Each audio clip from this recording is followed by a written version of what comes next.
I don't, for what it's worth. It's an amino acid. Interestingly, Right. Many of these things have. So it was very beneficial for... My name is Matt Caberlin, and welcome to the OptiSpan podcast.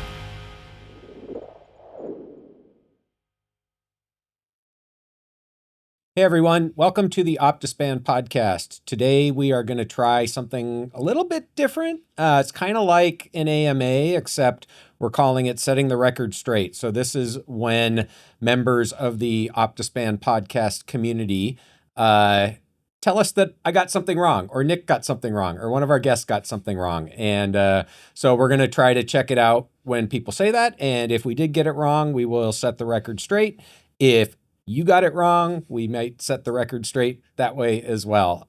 So let's see what happens. And as always, if you like this format, let us know. If you hate it, let us know, and we will adjust accordingly. All right, Matt. So the first one comes from your video comparing your rapamycin blood work with Brian Johnson. So the comment is, a correct discussion of half-life has to separate initial half-life from terminal half-life. Rapamycin is known to have a fast initial half-life and a long terminal half-life. The terminal half-life is reported in the literature as 63 hours. The initial half-life is much shorter than this. It is not correct to calculate the terminal half-life from the initial peak at 2 hours. You must wait for the initial transient spike to settle and then reach a steady state first. The dynamics of the initial transient spike give the initial half-life, not the terminal half-life. Yep.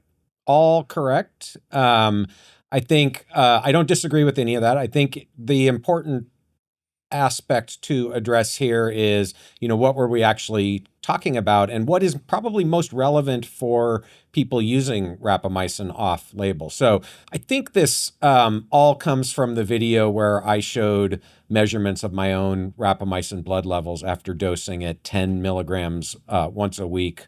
This was probably like week 6 or week 8 of the cycle. So I'd been doing it every week for a period of time. And probably what I said, I'm sure I did not say terminal half-life. Probably what I said was the half-life appears to be, and it was a relatively small number. It was way below the 60 that's in the literature, and I think it was probably around 8 or 12 hours. And that's simply math. Like, that's based on the numbers. That's not trying to differentiate between the kinetics of different phases of rapamycin clearance. I think this is an important point.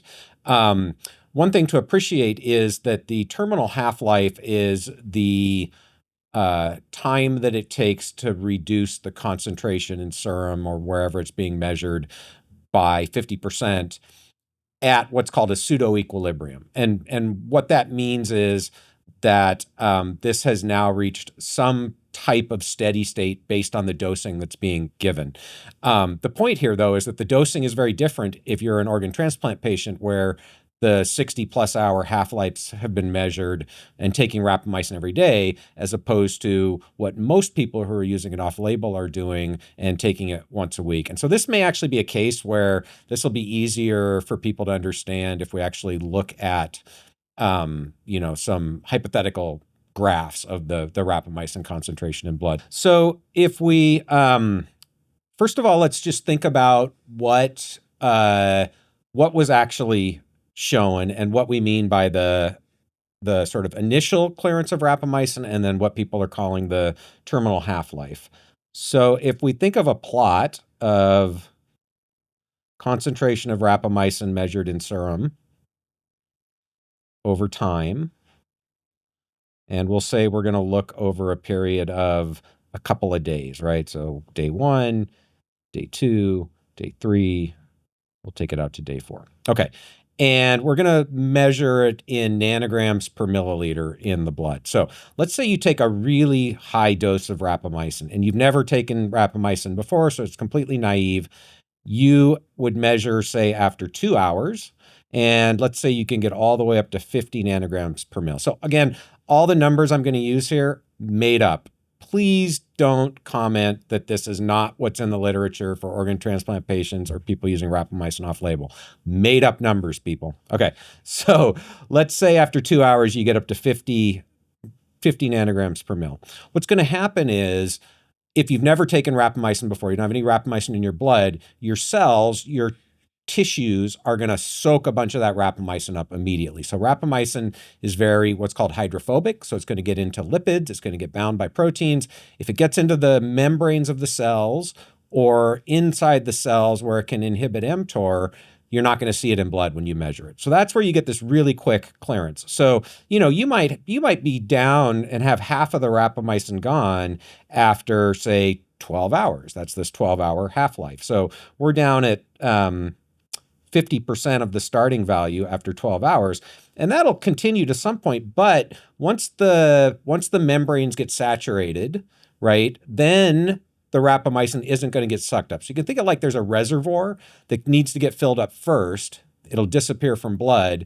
And then the clearance from the blood is going to be slower after that. And that's where the terminal half-life comes in. So it sort of slows down over the next 12 hours. And then by the time the reservoir is completely full, then the clearance is going to be primarily through these detoxification mechanisms, things like the cytochrome P450s. I'm sure there's other ways that the rapamycin gets degraded.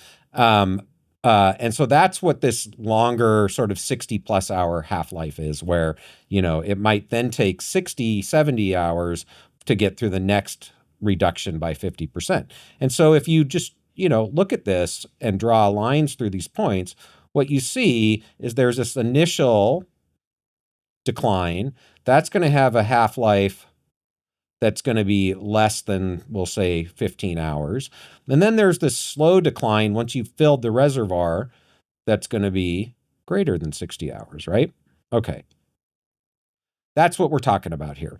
So the question is, what's most relevant in each of the populations that we're talking about? If you're an organ transplant patient and you are taking rapamycin every day, and you've been taking it for a while, so your reservoir is full when you start, right? Because you've been taking it for a while and you're dosing every day. So your reservoir never gets empty. Same idea. In this case, what they try to do in organ transplant patients is they try to never let the blood levels of rapamycin get below what's called the trough level. So you always want to have the lowest measured value in any 24-hour period be, somewhere in the 4 or 5 nanograms per mil range. So we're just going to make a dotted line here. Pretend that's 5 nanograms per mil. And so you're going to dose every day 1, 2, 3 mgs. And in reality, if someone is starting on a rapamycin regimen for organ transplant, they're going to have what's called an initial loading dose. So that's going to be a higher dose. And then once they've that's to fill the reservoir. Once they've filled the reservoir, then they're going to go to their maintenance dose, which will be a daily dose. And so we'll go day 1, day 2, day 3, day 4. Okay, so it's always going to be within a very narrow range. And again, made up numbers, okay, don't worry about it. This is all for like conceptual purposes. So it's every day you're going to dose. You're going to start from your trough level. In a perfect world, you're going to hit your trough, 5 nanograms per mil, then you're going to go back up, come back down. Now, again, if you think about the half-life, if the half-life is really 60 hours, that means if you popped up to 10 nanograms per mil, it would take you 2.5 days to get back down to your trough level, right? So the range is going to be very narrow if this is working the way it's supposed to. So you're going to take your dose, you're going to bump up a couple nanograms per mil, and then it's going to take 24 hours to get back down to the trough, bump up a little bit really fast, back down to the trough, up, down. And so in a perfect world, it's going to look like this. Every day is going to look exactly the same. It's going to be this sort of sawtooth sort of picture of rapamycin levels in the blood. So if you measured the half-life, you're going to get this 60-hour half-life. Okay, so now let's compare this to somebody using rapamycin off-label, taking 6 milligrams once a week or 10 milligrams once a week. Okay, we'll just use my data. I don't remember exactly what it was, but we'll ballpark it. So when I took 10 milligrams, again, I'd been taking it for multiple weeks, so this is presumably happening every week. I shot up to above 20 after 2 hours. Now, I don't know if that was exactly the peak, but we'll just assume that that was the highest it got. And then after 4 hours, I think I was down somewhere between 10 and 15. And then after 8 hours, I was down, I think, below 5, maybe 4. So that's not even a third of the way through. So I actually overemphasize this. But then by 24 hours, it wasn't detectable in the blood anymore. So it was below 1 nanograms per mil, the detection limit. So it's, somewhere down here. Okay. So when we draw the line here, you can see it looks very different from the organ transplant patient. See how different that looks? Now, if we allow ourselves to, take this out, this is happening every week now, right? If you're dosing once a week, the measured value is going to basically stay below the detection limit until you dose the next week, right? You're the organ transplant patient, you're going along, taking your daily dose of rapamycin, everything's working the way it's supposed to. You've got this nice repeating pattern here every day, just like clockwork, with this nice 60-hour terminal half-life. Okay, now you're the off-label user once a week. So day 7, you're going to dose again. What's going to happen? You're going to basically be at 0, maybe true 0. You're going to dose again. You're going to shoot up. And then within a day, you're going to shoot back down, basically be undetectable and be at 0 for the rest of that week. Okay, so if we think about repeating this over and over and over again, right, it's going to have very different patterns of rapamycin availability in blood. So I think the question, and to me, I think the answer is pretty clear. Like, what is the most relevant half-life? It's certainly not the terminal half-life, because that's not what we ever can measure in the people using rapamycin off-label in this context. The question becomes, what are the kinetics of mTOR inhibition, and how is that related to the measured values? That I think we just don't know. You'd actually have to look in the cells of different tissues and actually be able to measure rapamycin levels in those cells, or more optimally, measures of mTOR activity within those cells. So I think we don't know the answer to that, but based on the measured blood levels, I think it's clear that the terminal half-life in organ transplant patients is irrelevant to people using rapamycin off-label, or at least some people using rapamycin off-label. Again, I speculated that I may be towards the faster end of the spectrum in terms of clearing rapamycin. I don't know if that's true. We would need data from a bunch of people using rapamycin off-label to answer that question. So I know that was a very long-winded answer to this comment. The comment itself was accurate, but I think does not necessarily represent what is relevant in the group of individuals that we are most interested in talking about. Yeah, I think that makes a lot of sense. Clears it up. And so you were faster than Brian Johnson, right?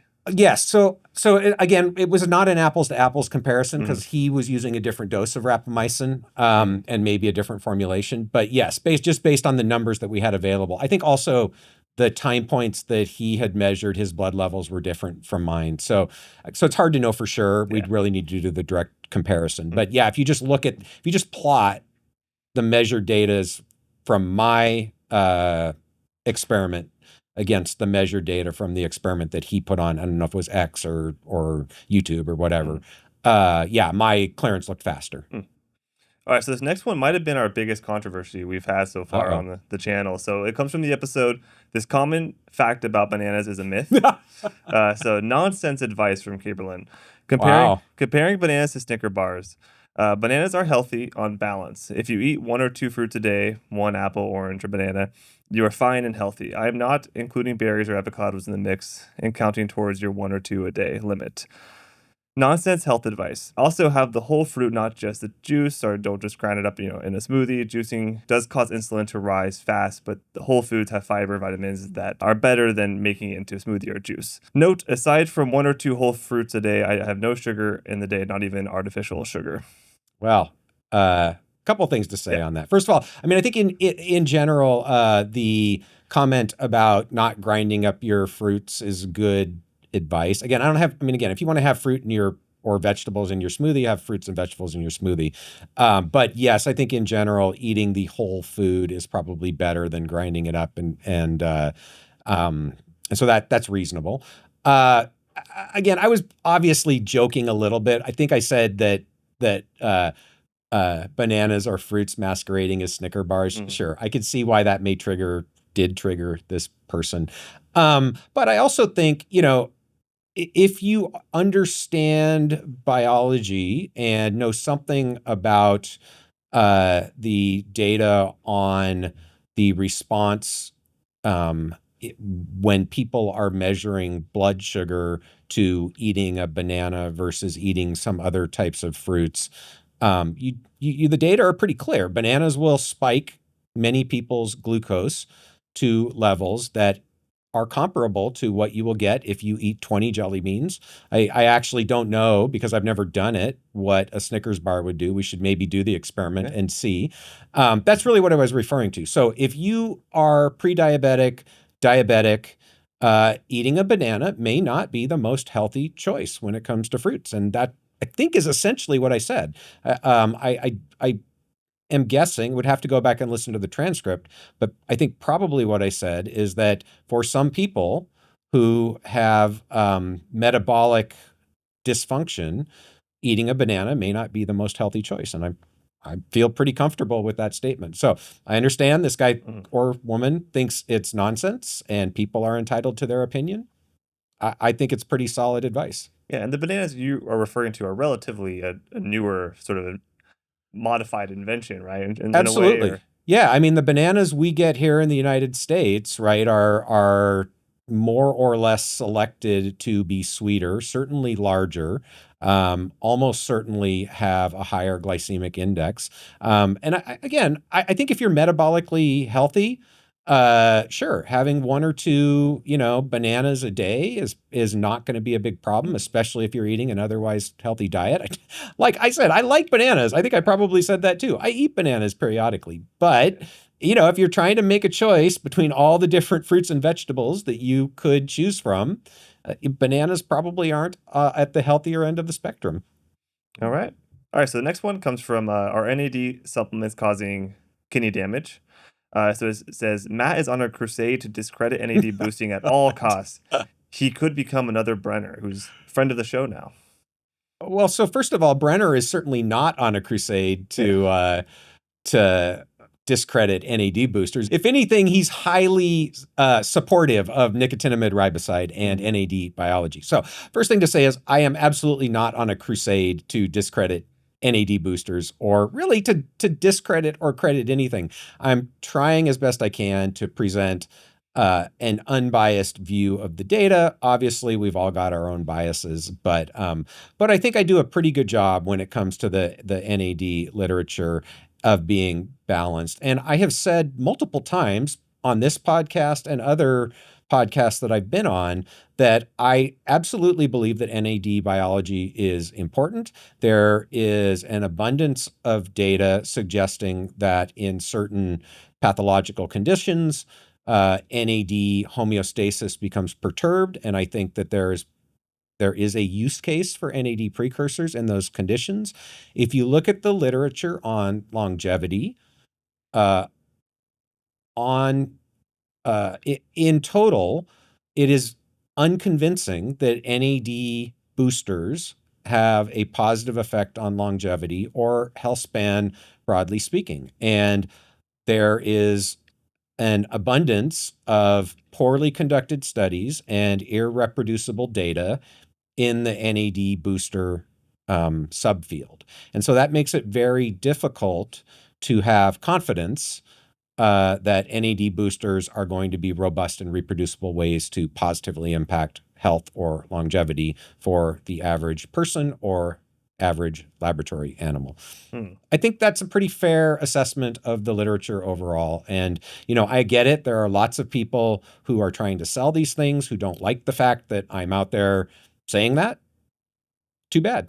Yeah, my thought on this is I just wish people took that energy they have for NAD and apply it towards exercise or sleep or diet. Well, I think that absolutely is a valid point, right? Again, even if NAD has these potential benefits and actually does have benefits for most people, relative to the things that we know work, it's probably going to be minuscule.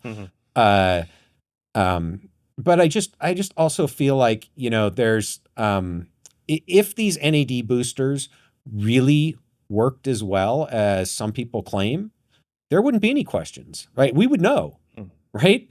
The things that really work, everybody who tries gets them to work.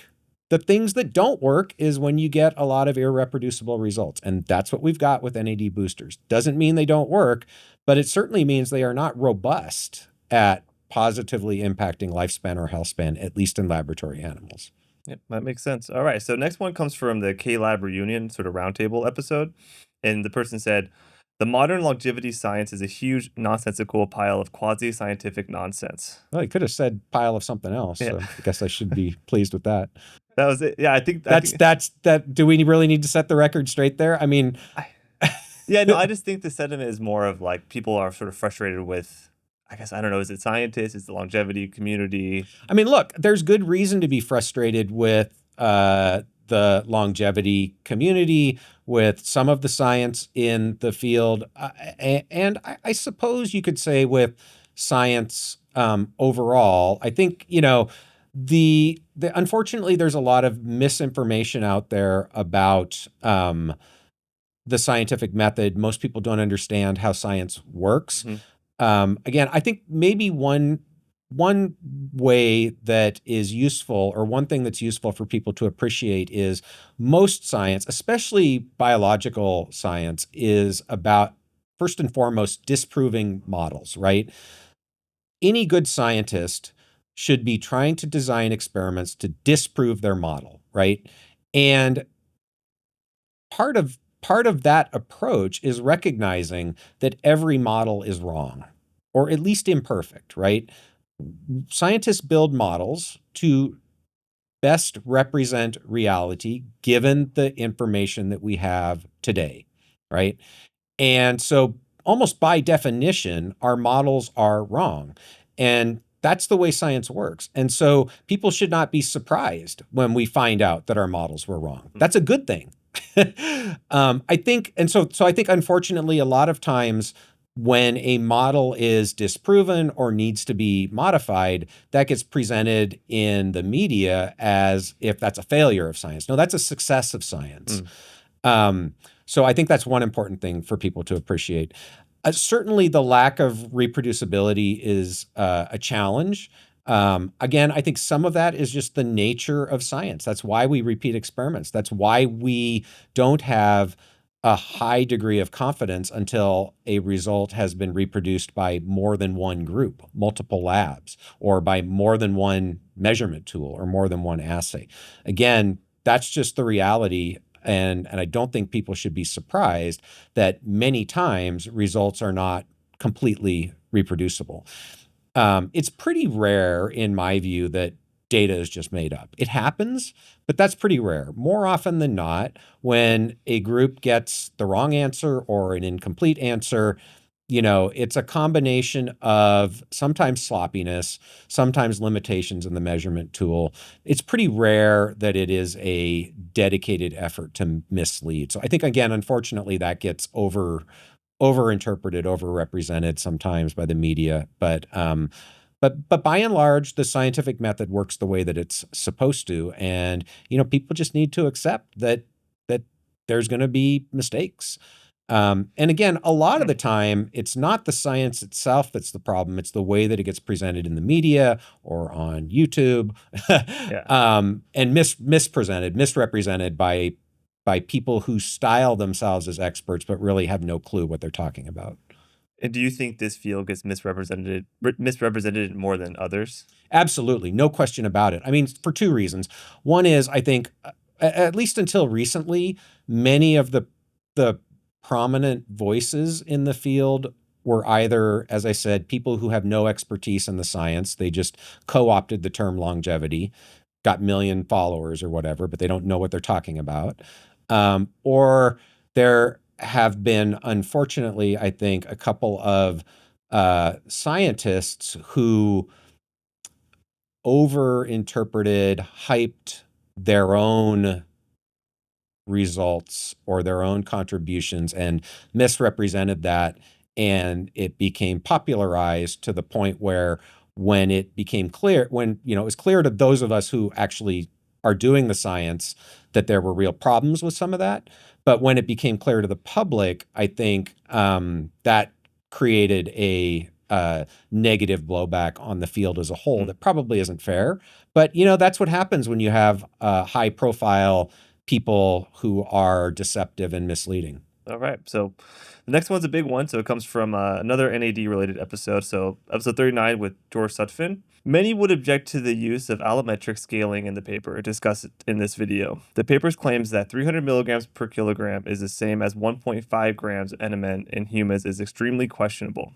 Allometric scaling applies to xenobiotic chemicals not normally present in the human body. It does not usually apply to non-xenobiotic like vitamins, in this case vitamin B3. Xenobiotics, like most drugs, are eliminated by psychological processes that scale with body size, such as renal clearance or hepatic metabolism. Vitamins, on the other hand, are essential nutrients that are not absorbed, transported, and utilized through different mechanisms that do not necessarily scale allometrically with body size. They tend to scale somewhere in between allometrically and directly by weight, which means that allometric scaling of vitamins from mice to humans results in a value that is usually too low.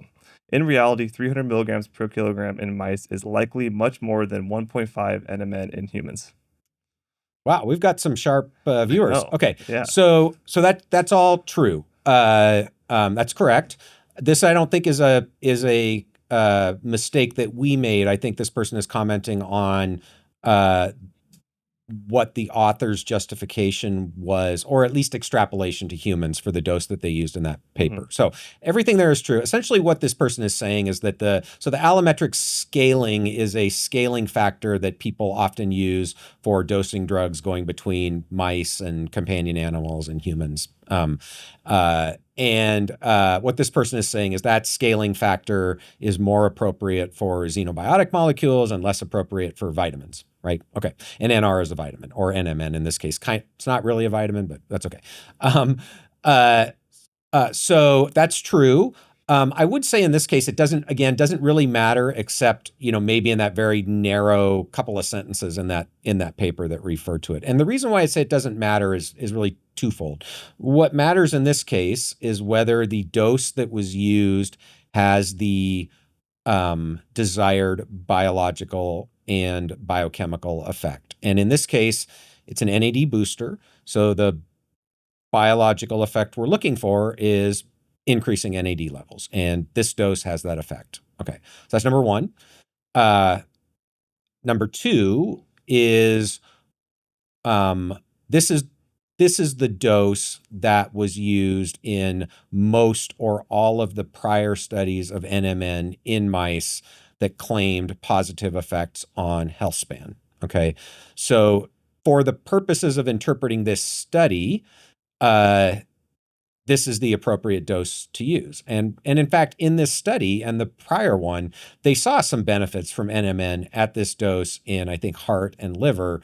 It was the kidney where they saw the pathology. So I think the dose that was used in this study is appropriate for what they were trying to do. And then the question is, what does this mean for people who are taking NMN or potentially other NAD boosters? Again, I think we need to be guided more by what dose in humans is being used. And if you believe that the human dose, if you're using these things at the doses the manufacturers recommend because you believe they will have health benefits, the only real evidence for that comes from studies in mice, with the exception of a few small clinical trials that are mixed. So it really comes from the mouse studies. Then the doses that have benefits in mice also appear to have this negative effect if this turns out to be reproducible and robust. So you might want to be concerned that the doses that you're using, if you're using them because you believe the mouse data are going to translate to humans, if the positive effects are going to translate to humans, just as much likelihood the negative effects are going to translate to humans. So again, I don't think the allometric scaling piece is really all that relevant in the context of the point that we were making in that discussion, but it is correct. All right, so the next two come from our tier list episode 32. So the argument I've heard in favor of time-restricted / intermittent fasting is to reduce time spent above the average insulin level. This holds true especially for people that are insulin resistant and or have prediabetes. So. Okay, I'm sure it's true that this person has heard that. Yeah. And I mean, that makes sense, right? Again, I think the idea, so I think really what this person's comment is that one of the reasons why time-restricted eating or intermittent fasting could have beneficial effects is because it will reduce for lack of a better way of saying it, total area under the curve for insulin, right? Because you're eating less frequently, you're going to have fewer insulinemic responses, and that should lead to improved insulin sensitivity. Okay, I don't disagree with that. Again, I think the data demonstrating in humans, particularly for time-restricted eating, that across the population there are significant improvements in insulin sensitivity it's not clear. But in hypothetically, sure. Again, I doubt I said anything that contradicts that.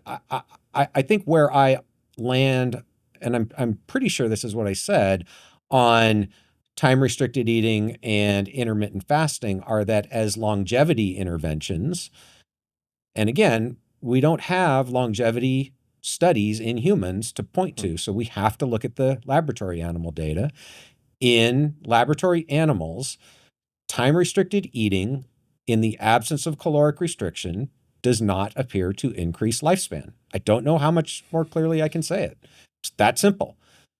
Time-restricted eating in the absence of caloric restriction does not appear to increase lifespan.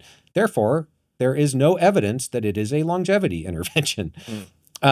Intermittent fasting, again, these studies are not great, but people have tried to look at isocaloric intermittent fasting, meaning they match the caloric intake of the intermittent fasted and normally fed animals. There might be a small effect, but it's really small compared to the benefits on lifespan for caloric restriction. So again, intermittent fasting is not a potent longevity intervention, and it's not really clear it's a longevity intervention when it's done in an isocaloric way. So that's all I'm saying. Do I think that those things can be useful for some people at helping them maintain a healthy body weight? Absolutely. Are there plausible biological mechanisms by which these things could improve health, like improving insulin sensitivity or enhancing autophagy or reducing inflammation or strengthening the circadian rhythm? Yeah, there's plausible biological mechanisms. Is there reason to believe they are longevity interventions? I don't think so.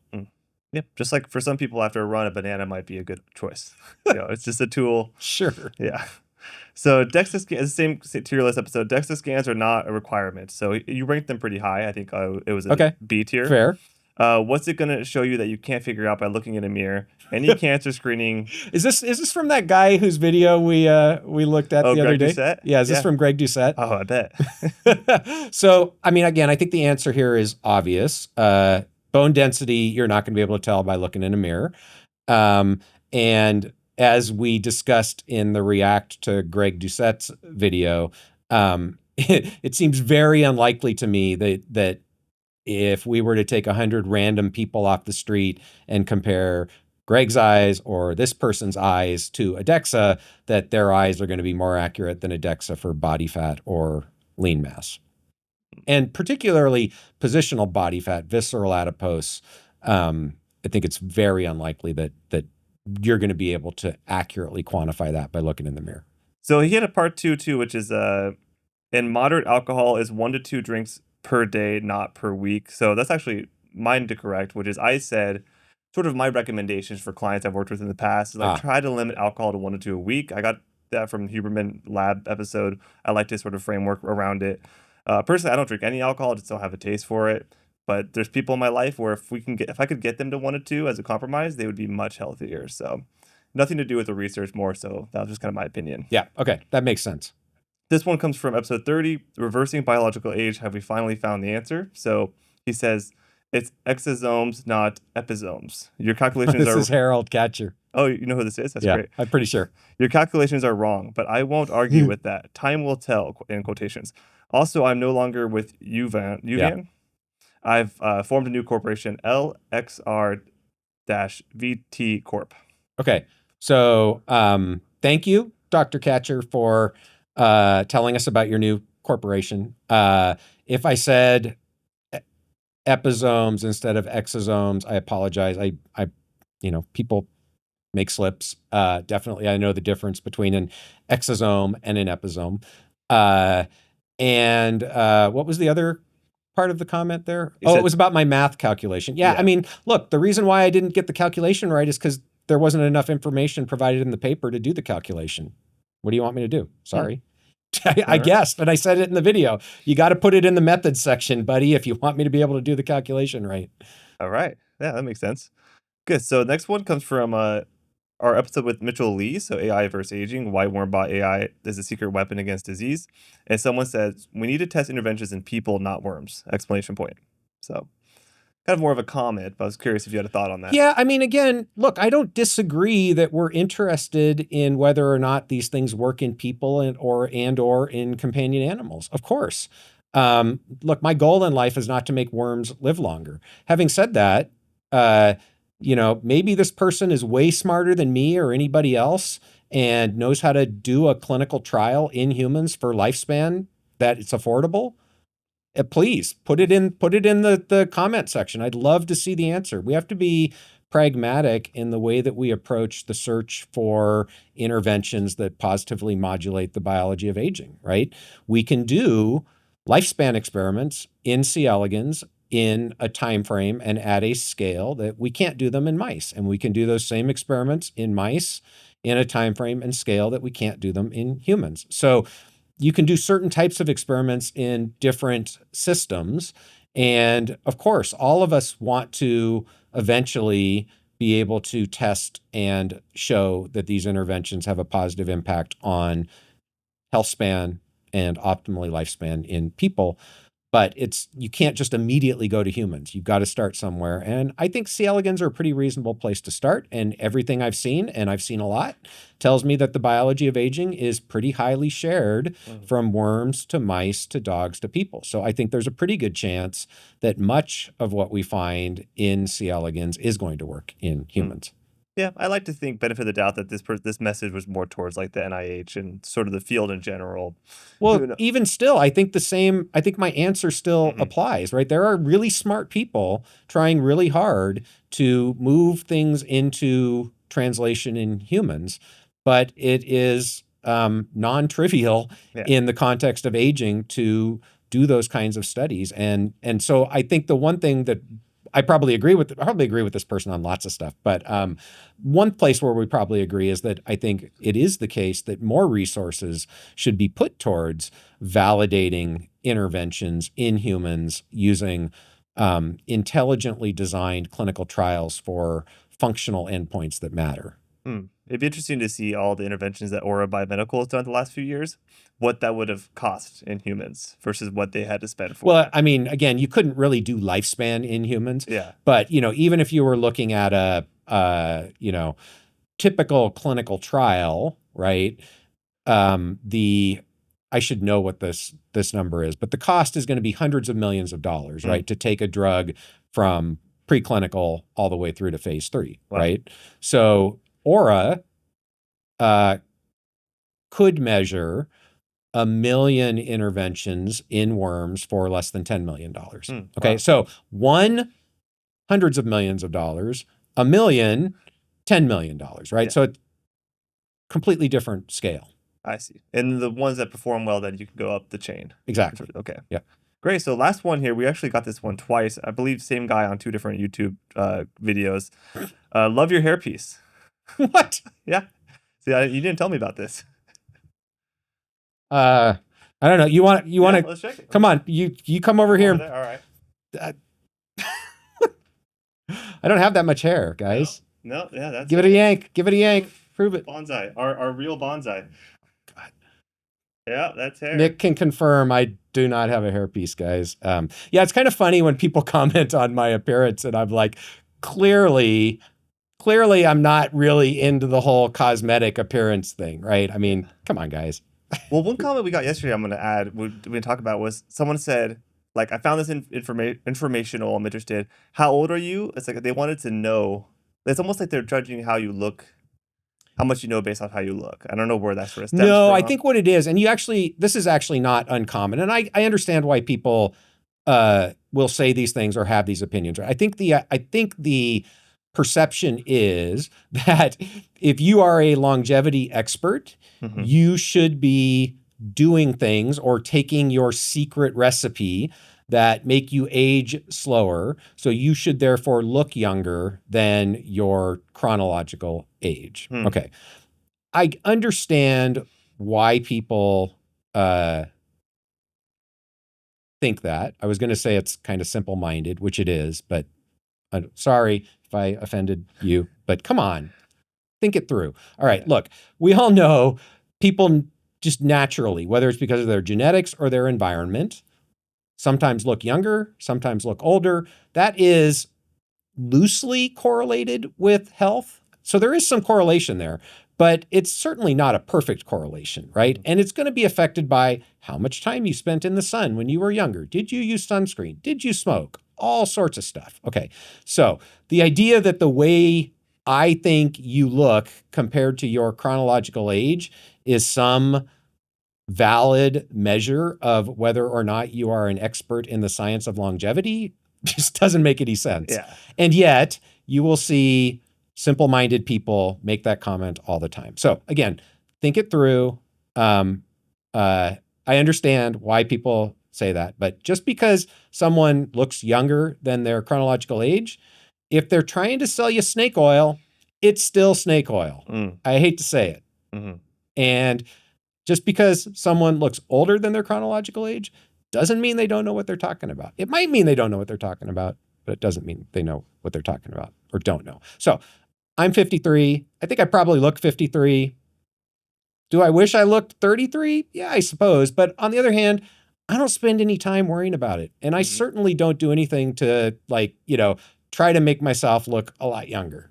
So yeah, it is what it is. Where people in similar positions might be doing hair dye, Botox, whatever, but they're not highlighting that. Instead, they highlight a supplement.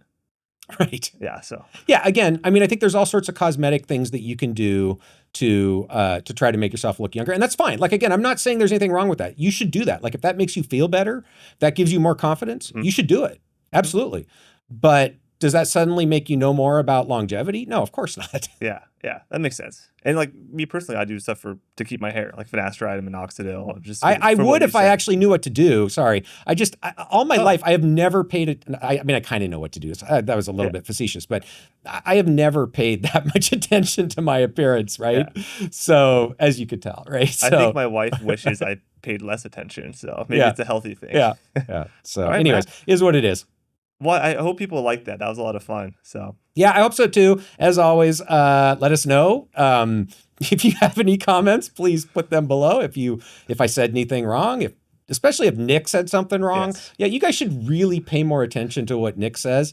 Please let us know. Like how I mispronounce half of the words I say. And as always, if you're not a subscriber yet, come on, hit that subscribe button, and hope to see you next time on the podcast.